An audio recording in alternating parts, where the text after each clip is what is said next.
Hello बच्चा party, कैसे हो आप लोग। Welcome to YouTube channel First Academy NCERT. हम कुमार सभी। आज हम बात करेंगे कक्षा छठी के अभ्यास 4 के बारे में, जिसका नाम है आधारभूत ज्यामितीय अवधारणा। ठीक है, और इस वीडियो हम बात करेंगे प्रश्नावली 4.6 का प्रश्न नंबर 1। ठीक है, तो इसमें क्या कह रहा है कि संलग्न आकृति है, व्रत है, हमको पता है। ठीक है, इसके कुछ पॉइंट पूछे गए, जो पूछे गए हम उनके बारे में डिस्कस कर लेते हैं। तो पहला पूछा गया कि व्रत का केंद्र, बेटा व्रत का केंद्र क्या होता है कि जिस पॉइंट पर बिंदु पर रख के प्रकार रख के हम व्रत का निर्माण करते हैं। ठीक है, व्रत बनाते हैं ना, इस टाइप से ही व्रत को बना देते हैं। तो जो बीचों बीच होता है वो होता है वो केंद्र होता है। क्या होता है? केंद्र।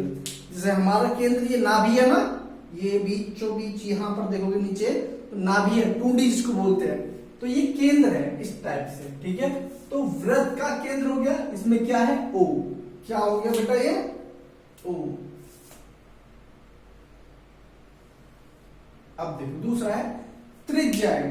ठीक है, 3 त्रिज्या बतानी है। अब बेटा त्रिज्या क्या होती है?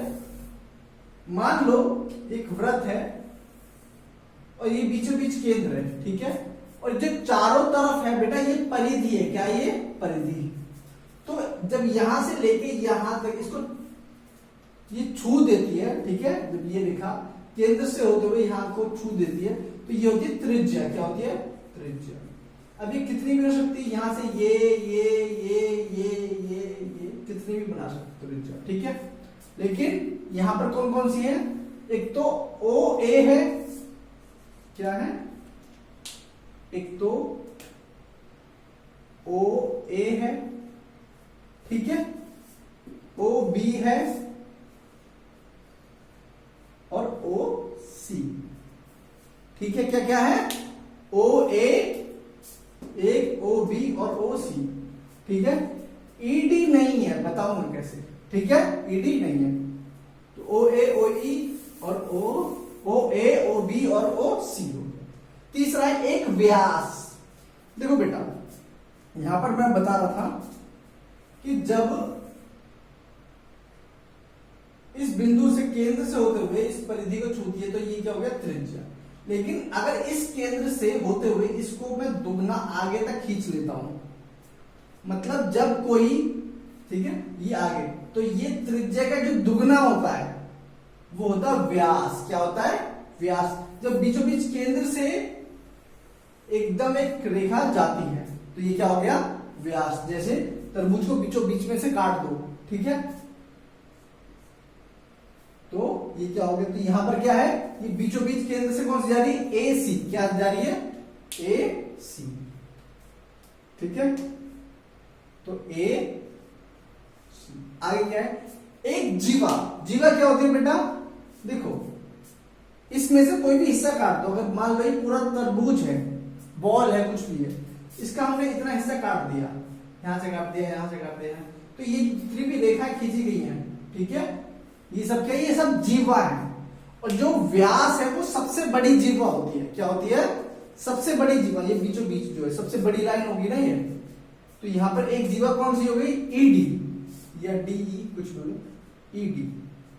ईडी एक जीवा है। अब क्या है? अभ्यंतर में 2 बिंदु। अभ्यंतर मतलब इसके अंदर, इस वृत्त के अंदर कौन कौन से बिंदु है? एक ओ है और एक पी है। अभ्यंतर में कौन कौन से बिंदु है? एक तो केंद्र वाला ओ बिंदु है और पी भी इसके अंदर ही है। तो कौन कौन सा हो गया? एक ओ और एक पी। ठीक है, यहां तक ध्यान से नोट करो, उसके बाद मैं आगे कराता हूं। ठीक है, बस इतना समझ में आ गया ना? चलो उसको नोट करो, फिर आगे करते हैं। अब देखो बेटा इसके बाद अगला है एफ पार्ट। क्या है? एफ भाग में पूछा गया कि बहिर्भाग में एक बिंदु। बहिर्भाग में क्या है? सिर्फ मतलब बाहर, इस वृत्त के बाहर कौन सा बिंदु है? सिर्फ Q है। क्या है? Q। तो हम लिख देंगे Q बिंदु।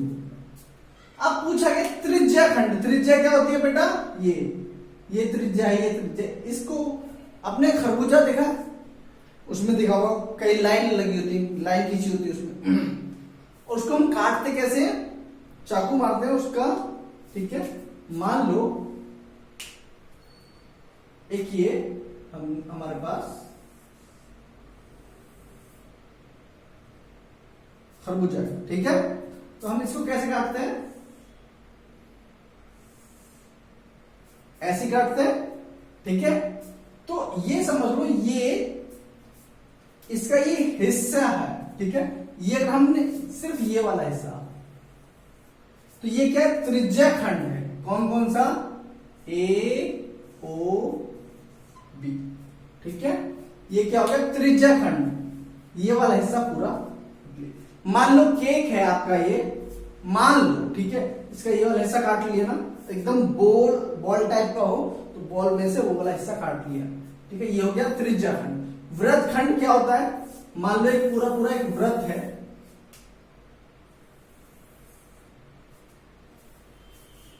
वृत्त है, ठीक है। अब इसमें से एक इतना हिस्सा हमने काट लिया, पूरी बॉल है उसमें से इतना हिस्सा हमने काट दिया, ये वाला हिस्सा, जैसे ये ऊपर वाला है, ठीक है। तो ये वृत्त खंड हो गया, क्या, वृत्त का एक हिस्सा हो गया वृत्त खंड, ठीक है। कौन सा है, ई बी, और ये क्या है, ए ओ। ध्यान रखना बेटा, त्रिज्या खंड ये है और वृत्त खंड ये, इसमें कंफ्यूज मत होना बिल्कुल भी, ठीक है। क्या बोल रहा हूं, ये त्रिज्या खंड है और ये वृत्त खंड, ठीक है। तो यहीं पर आपका प्रश्न नंबर 1 समाप्त होता है। मुझे लगता है आपको अच्छे समझ में आ गया होगा। फिर भी कोई दिक्कत है, कोई भी डाउट है तो मुझे कमेंट सेक्शन में बता सकते हो। और अगर आपको ये वीडियो अच्छी लगी तो प्लीज वीडियो को लाइक करना, शेयर करना, चैनल को सब्सक्राइब करना, ठीक है बेटा। चलो टेक केयर।